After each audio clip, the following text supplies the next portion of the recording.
C'est pour ça qu'on adore la période entre deux arcs dans One Piece.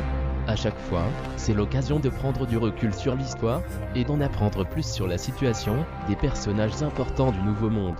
Le moins qu'on puisse dire, c'est qu'on n'a pas été déçu la semaine dernière dans le chapitre 793 de One Piece, le monde entier a réagi à la chute de Doflamingo. Beaucoup d'informations de part et d'autre du Nouveau Monde, mais la fin du chapitre nous laisse penser que l'on devrait très vite revenir sur nos Mugiwara, puisque l'amiral Fujitora est face à un ultimatum posé par Akenu, il doit ramener la tête de Luffy et l'eau, ou il sera banni de la marine. Difficile de prévoir sa décision, puisqu'en tant que marine, il doit faire son devoir, mais ce dernier semble plutôt de la trempe d'un Aokiji par exemple, n'en faire qu'à sa tête en respectant ses valeurs. On se dit que l'amiral devrait désobéir aux ordres d'Akenu, et laisser partir ceux qui ont libéré tout un pays du joug de Doflamingo.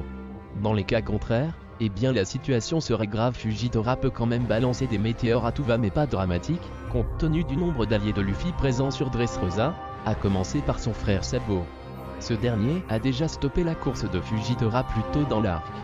Sinon, eh bien l'aide pourrait venir de l'extérieur, avec le retour de Jinbei, par exemple, le futur Mugiwara, ou alors du reste de l'équipage.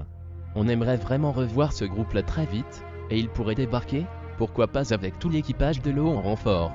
Dans tous les cas, les prochains chapitres de One Piece s'annoncent épiques.